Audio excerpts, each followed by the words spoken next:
بسم اللہ الرحمن الرحیم۔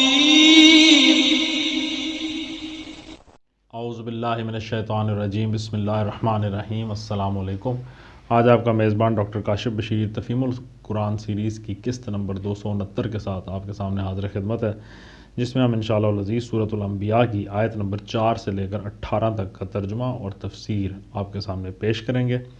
اللہ تعالیٰ سے شکر ادا کرتے ہیں، اللہ تعالیٰ کا لاکھ لاکھ شکر ادا کرتے ہیں، جتنی بھی نعمتیں اس نے بنی نوع انسان کے لیے پیدا فرمائیں ان کا لاکھ لاکھ شکر ہے، اور اللہ سے دعا ہے کہ اللہ تعالیٰ ہماری ناشکریوں کو معاف فرمائے اور ہمیں ایسے کلمات ادا کرنے سے باز رہنے کی توفیق عطا فرمائے جن سے ناشکریاں ہو جاتی ہیں۔ بسم اللہ الرحمن الرحیم۔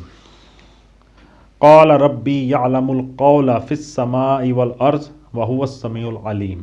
ترجمہ رسول صلی اللہ علیہ وآلہ وسلم نے کہا، میرا رب ہر اس بات کو جانتا ہے جو آسمان اور زمین میں کی جائے، وہ سمیع اور علیم ہے۔ تفسیر میں آیا یعنی رسول نے کبھی اس جھوٹے پروپیگنڈے اور سرگوشیوں کی اس مہم وسپرنگ کیمپین کا جواب اس کے سوا نہ دیا کہ تم لوگ جو کچھ باتیں بناتے ہو سب خدا سنتا اور جانتا ہے، خواہ زور سے کہو خواہ چپکے کانوں میں پھونکو، وہ کبھی بے انصاف دشمنوں کے مقابلے میں ترکی بترکی جواب دینے پر نہ اتر آتے تھے۔ بل قالوا اضغاث احلام بل افتراہ بل هو شاعر فلیأتنا بآیۃ کما ارسل الاولون۔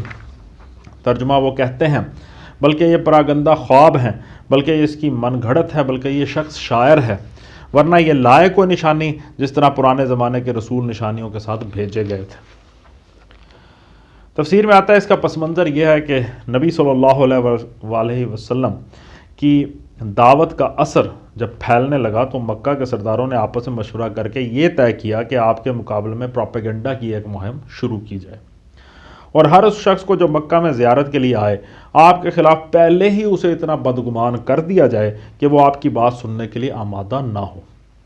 یہ مہم ویسے تو 12 مہینے جاری رہتی تھی، مگر خاص طور پر حج کے زمانے میں کثرت سے آدمی پھیلا دیے جاتے تھے جو تمام بیرونی زائرین کے خیموں میں پہنچ کر ان کو خبردار کرتے پھرتے تھے کہ یہاں ایسا ایک آدمی ہے، اس سے ہوشیار رہنا۔ ان گفتگوؤں میں طرح طرح کی باتیں بنائی جاتی تھیں، کبھی کہا جاتا کہ یہ شخص جادوگر ہے، کبھی کہا جاتا کہ یہ ایک کلام ہے اس کے پاس، اس نے خود گھڑ رکھا ہے نعوذ باللہ اور کہتا ہے کہ خدا کا کلام ہے، کبھی کہا جاتا کہ عجیب وہ کلام کیا ہے، دیوانوں کی بڑھ اور پراگندہ خیالات کا پلندہ ہے نعوذ باللہ، کبھی کہا جاتا کہ شاعرانہ تخیلات اور تک بندیاں ہیں جن کا نام اس نے کلام الہی رکھا ہے نعوذ باللہ۔ مقصد یہ تھا کہ کسی نہ کسی طرح لوگوں کو بہکایا جائے۔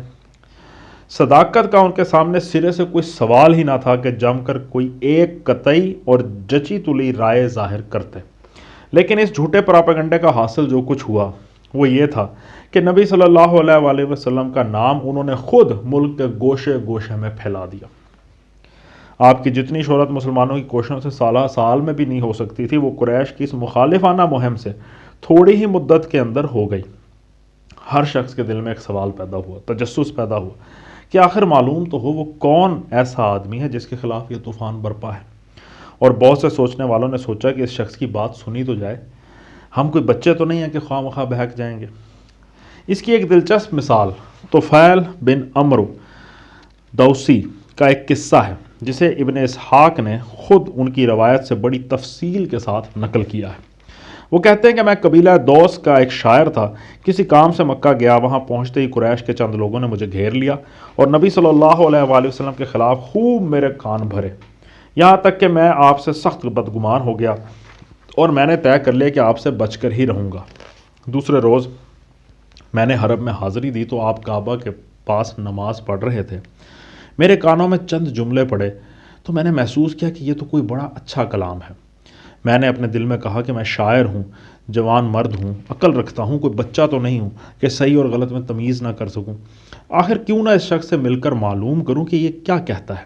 چنانچہ جب نبی صلی اللہ علیہ وآلہ وسلم نماز سے فارغ ہو کر واپس چلے تو میں آپ کے پیچھے پیچھے ہو لیا، اور آپ کے مکان پر پہنچ کر میں نے عرض کیا کہ آپ کی قوم نے آپ کے متعلق مجھ سے یہ کچھ کہا تھا، اور میں آپ سے اس قدر بدگمان ہو گیا تھا کہ میں نے اپنے کانوں میں روئی ٹھونس لی تھی تاکہ آپ کی آواز نہ سننے پاؤں، لیکن ابھی جو چند کلمے میں نے آپ کی زبان سے سنے ہیں وہ مجھے کچھ اچھے معلوم ہوئے۔ آپ مجھے ذرا تفصیل سے بتائیے آپ کیا کہتے ہیں؟ نبی صلی اللہ علیہ وآلہ وسلم نے جواب میں مجھ کو قرآن کا ایک حصہ سنایا اور میں اس سے اس قدر متاثر ہوا کہ اسی وقت ایمان لے آیا۔ سبحان اللہ۔ پھر واپس جا کر میں نے اپنے باپ اور بیوی کو مسلمان کیا۔ اس کے بعد اپنے قبیلے میں مسلسل اشاعت اسلام کرتا رہا، یہاں تک کہ غزوہ خندق کے زمانے تک پہنچتے پہنچتے میرے قبیلے کے 70-80 گھر مسلمان ہو گئے۔ ریفرنس ہے ابن حشام جلد نمبر 2 صفحہ نمبر 22 تا 24۔ ایک اور روایت جو ابن اسحاق نے نقل کی ہے اس سے معلوم ہوتا ہے کہ سرداران قریش اپنی محفلوں میں خود اس بات کا اعتراف کرتے تھے کہ جو باتیں وہ نبی صلی اللہ علیہ وآلہ وسلم کے خلاف بناتے ہیں وہ محض جھوٹ ہے۔ وہ کہتا ہے کہ ایک مجلس میں نضر بن حارث نے تقریر کی کہ تم لوگ محمد کا مقابلہ جس طرح کر رہے ہو اس سے کام نہ چلے گا۔ وہ جب تمہارے درمیان نوعمر جوان تھا تو تمہارا سب سے زیادہ خوش اتوار آدمی تھا، سب سے زیادہ سچا اور سب سے بڑھ کر امین سمجھا جاتا تھا۔ اب کہ اس کے بال سفید ہونے کو آگے تم کہتے ہو یہ ساحر ہے، کاہن ہے، شاعر ہے، مجنون ہے۔ بخدا وہ ساحر نہیں ہے۔ ہم نے ساحروں کو دیکھا ہے اور ان کی جھاڑ پھونک سے ہم واقف ہیں۔ بخدا وہ کاہن بھی نہیں ہے، ہم نے کاہنوں کی تک بندیاں سنی ہیں اور جیسی گول مول باتیں وہ کیا کرتے ہیں ان کا ہمیں علم ہے۔ بخدا وہ شاعر بھی نہیں ہے، شعر کی تمام اصناف سے ہم واقف ہیں اور اس کا کلام ان میں سے کسی صنف میں نہیں آتا۔ بخدا وہ مجنون بھی نہیں ہے، مجنون کی جو حالت ہوتی ہے اور جیسی بیتکی بڑ وہ ہانکتا ہے، کیا اس سے ہم بے خبر ہیں؟ اے سرداران قریش، کچھ اور بات سوچو جس چیز کا مقابلہ تمہیں درپیش ہے، وہ اس سے زیادہ بڑی ہے کہ یہ باتیں بنا کر تم اسے شکست دے سکو۔ اس کے بعد اس نے یہ تجویز پیش کی کہ عجم سے رستم و اسفندیار کے قصے لا کر پھیلاؤ تاکہ لوگ ان میں دلچسپی لیں اور وہ انہیں قرآن سے زیادہ عجیب معلوم ہوں۔ چنانچہ کچھ دنوں اس پر عمل کیا گیا اور خود نظر نے داستان گوئی شروع کر دی۔ ریفرنس ہے ابن حشام جلد اول صفحہ نمبر 320 سے 321۔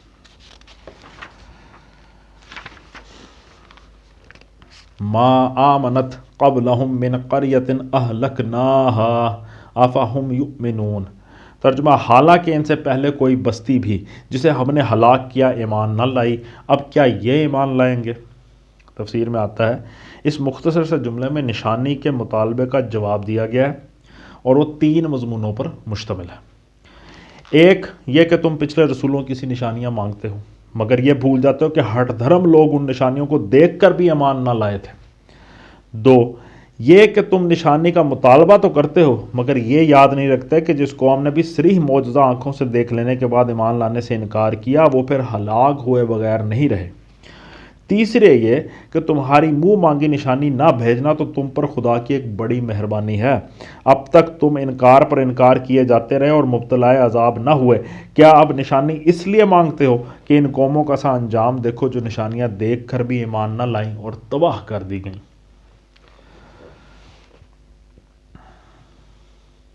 وما ارسلنا قبلک الا رجالا نوحی الیہم فاسألوا اہل الذکر ان کنتم لا تعلمون۔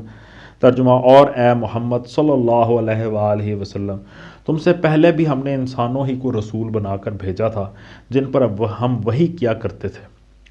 تم لوگ اگر علم نہیں رکھتے تو اہل کتاب سے پوچھ لو۔ تفسیر میں آتا ہے یہ جواب ہے ان کے اس قول کا کہ یہ شخص تم جیسا ایک بشر ہی تو ہے۔ وہ نبی صلی اللہ علیہ وآلہ وسلم کی بشریت کو اس بات کی دلیل قرار دیتے تھے کہ آپ نبی نہیں ہو سکتے۔ جواب دیا گیا کہ پہلے زمانے کے جن لوگوں کو تم خود مانتے ہو کہ وہ خدا کی طرف سے بھیجے گئے تھے وہ سب بھی بشر ہی تھے اور بشر ہوتے ہوئے ہی خدا کی وحی سے سرفراز ہوئے تھے۔ آیت کے آخر میں اگر علم نہیں رکھتے تو اہل کتاب سے پوچھ لو۔ تفسیر میں آتا ہے یعنی یہ یہودی جو آج اسلام کی دشمنی میں تمہارے ہم نوا ہیں اور تم کو مخالفت کے داؤ پیچ سکھایا کرتے ہیں، انہی سے پوچھ لو کہ موسیٰ اور دوسرے انبیاء بنی اسرائیل کون تھے، انسان ہی تھے یا کوئی اور مخلوق تھے؟ وما جعلناہم جسدا لا یأکلون الطعام وما کانوا خالدین۔ ترجمہ، ان رسولوں کو ہم نے کوئی ایسا جسم نہیں دیا تھا کہ وہ کھاتے نہ ہوں اور نہ وہ سدا جینے والے تھے۔ ثم صدقناهم الوعد فانجيناهم ومن نشاء واهلكنا المسرفين۔ ترجمہ، پھر دیکھ لو کہ آخر کار ہم نے ان کے ساتھ اپنے وعدے پورے کیے اور انہیں اور جس کو ہم نے چاہا بچا لیا اور حد سے گزر جانے والوں کو ہلاک کر دیا۔ تفسیر میں آتا ہے یعنی پچھلی تاریخ کا سبق صرف اتنا ہی نہیں بتاتا کہ پہلے جو رسول بھیجے گئے تھے وہ انسان تھے، بلکہ یہ بھی بتاتا ہے کہ ان کی نصرت و تائید کے اور ان کی مخالفت کرنے والوں کو ہلاک کر دینے کے جتنے وعدے اللہ نے ان سے کیے تھے وہ سب پورے ہوئے، اور ہر وہ قوم برباد ہوئی جس نے ان کو نیچا دکھانے کی کوشش کی۔ اب تم اپنا انجام خود سوچ لو۔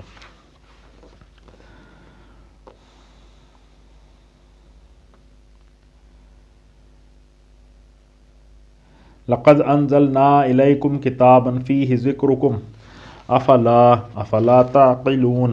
ترجمہ، لوگو ہم نے تمہاری طرف ایک ایسی کتاب بھیجی ہے جس میں تمہارا ہی ذکر ہے، کیا تم سمجھتے نہیں ہو؟ تفسیر میں آتا ہے یہ اکٹھا جواب ہے کفار مکہ کے ان مضطرب اقوال کا جو وہ قرآن اور محمد صلی اللہ علیہ وآلہ وسلم کے متعلق کہتے تھے کہ یہ شاعری ہے، یہ ساحری ہے، یہ پراگندہ خواب ہیں، یہ من گھڑت افسانے ہیں وغیرہ وغیرہ، نعوذ باللہ۔ اس پر فرمایا جا رہا ہے کہ اس کتاب میں آخر وہ کون سی نرالی بات ہے جو تمہاری سمجھ میں نہ آتی ہو، جس کی وجہ سے اس کے متعلق تم اتنی متضاد رائے قائم کر رہے ہو۔ اس میں تو تمہارا اپنا ہی حال بیان کیا گیا ہے، تمہاری ہی نفسیات اور تمہارے ہی معاملات زندگی زیر بحث ہے، تمہاری ہی فطرت اور ساخت اور آغاز و انجام پر گفتگو ہے، تمہارے ہی ماحول سے وہ نشانیاں چن چن کر پیش کی گئی ہیں جو حقیقت کی طرف اشارہ کر رہی ہیں، اور تمہارے ہی اخلاقی اوصاف میں سے فضائل اور قباح کا فرق نمایاں کر کے دکھایا جا رہا ہے جس کے صحیح ہونے پر تمہارے اپنے ضمیر گواہی دیتے ہیں۔ ان سب باتوں میں کیا چیز ایسی گنجلک اور پیچیدہ ہے کہ اس کو سمجھنے سے تمہاری عقل عاجز ہو گئی ہو؟ وَقَمْ قَسَمْنَا مِنْ قَرْيَةٍ كَانَتْ ظَالِمَةً وَأَنشَأْنَا بَعْدَهَا قَوْمًا آخَرِينَ۔ ترجمہ، کتنی ہی ظالم بستیاں ہیں جن کو ہم نے پیس کر رکھ دیا اور ان کے بعد دوسری کسی قوم کو اٹھایا۔ فَلَمَّا أَحَسُّوا بَأْسَنَا إِذَا هُمْ مِنْهَا يَرْكُضُونَ۔ ترجمہ، جب ان کو ہمارا عذاب محسوس ہوا تو لگے وہاں سے بھاگنے۔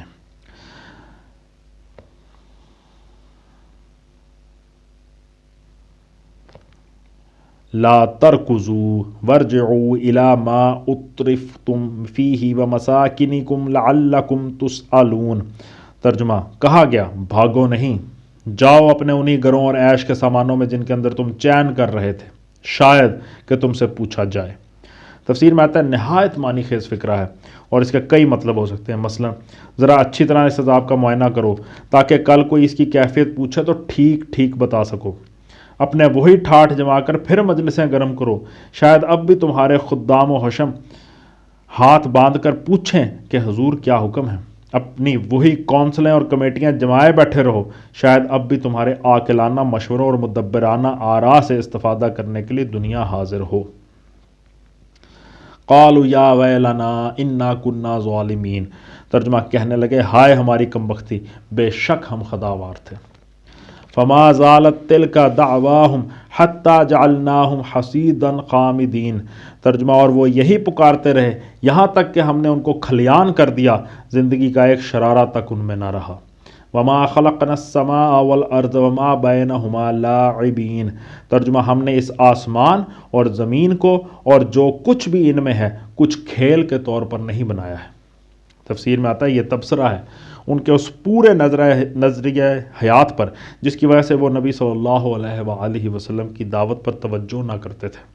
ان کا خیال یہ تھا کہ انسان دنیا میں بس یوں ہی آزاد چھوڑ دیا گیا ہے، جو کچھ چاہے کرے اور جس طرح چاہے جیے، کوئی باس پوس اس سے نہیں ہے، کسی کو اسے حساب نہیں دینا، چند روز کی بھلی بری زندگی گزار کر سب کو بس یوں ہی فنا ہو جانا ہے، کوئی دوسری زندگی نہیں ہے جس میں بھلائی کی جزا اور برائی کی سزا ہو۔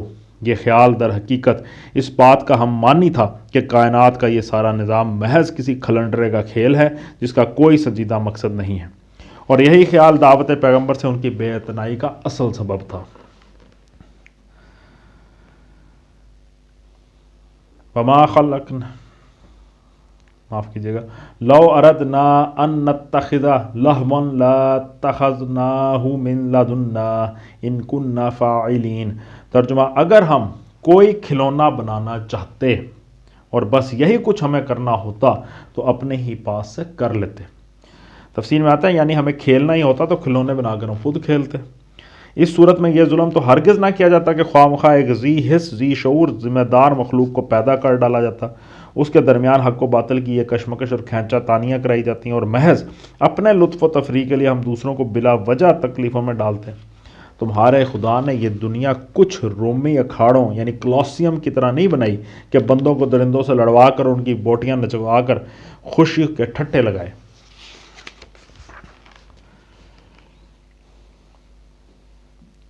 لو اردنا معاف کیجیے گا بل نقذف بالحق علی الباطل فیدمغه فاذا هو زاهق ولکم الویل مما تصفون۔ ترجمہ، مگر ہم تو باطل پر حق کی چوٹ لگاتے ہیں جو اس کا سر توڑ دیتی ہے، اور وہ دیکھتے دیکھتے مٹ جاتا ہے، اور تمہارے لیے تباہی ہے ان باتوں کی وجہ سے جو تم بناتے ہو۔ تفسیر میں آیا یعنی ہم بازیگر نہیں ہیں، نہ ہمارا کام کھیل تماشا کرنا ہے۔ ہماری یہ دنیا ایک سنجیدہ نظام ہے جس میں کوئی باطل چیز نہیں جم سکتی۔ باطل یہاں جب بھی سر اٹھاتا ہے حقیقت سے اس کا تصادم ہو کر رہتا ہے، اور آخر کار وہ مٹ کر ہی رہتا ہے۔ اس دنیا کو اگر تم تماشا گاہ سمجھ کر جیو گے یا حقیقت کے خلاف باطل نظریات پر کام کرو گے تو نتیجہ تمہاری اپنی ہی تباہی ہوگا۔ نوع انسانی کی تاریخ اٹھا کر دیکھ لو کہ دنیا کو محض ایک تماشا گاہ، محض ایک خوان لغیمہ، محض ایک عیش قدہ سمجھ کر جینے والی اور انبیاء کی بتائی ہوئی حقیقت سے منہ موڑ کر باطل نظریات پر کام کرنے والی قومیں پے در پے کس انجام سے دوچار ہوتی رہی ہیں۔ پھر یہ کون سی عقل مندی ہے کہ جب سمجھانے والا سمجھائے تو اس کا مذاق اڑاؤ، اور جب اپنے ہی کیے کرتوتوں کے نتائج عذاب الہی کی صورت میں سر پر آ جائیں تو چیخنے لگو کہ ہائے ہماری کمبختی، بے شک ہم خطاوار تھے۔ صدق اللہ العلی العظیم۔ الحمدللہ آج ہم نے سورۃ الانبیاء کی آیت نمبر 18 تک کا ترجمہ اور تفسیر آپ کے سامنے رکھنے کی کوشش کی ہے۔ اللہ تعالیٰ سے دعا ہے کہ اللہ تعالیٰ اپنی خاص رحمت سے ہمیں توفیق سے نوازے کہ ہم سیدھے رستے پر چلنے والے بن جائیں اور پوری طرح سے اسلام میں داخل ہو جائیں، قرآن مجید کی تعلیمات کو اپنی زندگیوں میں نافذ العمل کر سکیں۔ اسی دعا کے ساتھ آپ سے اجازت چاہیں گے۔ اپنا بہت خیال رکھیں۔ آپ لوگوں کا بہت بہت شکریہ۔ اللہ حافظ۔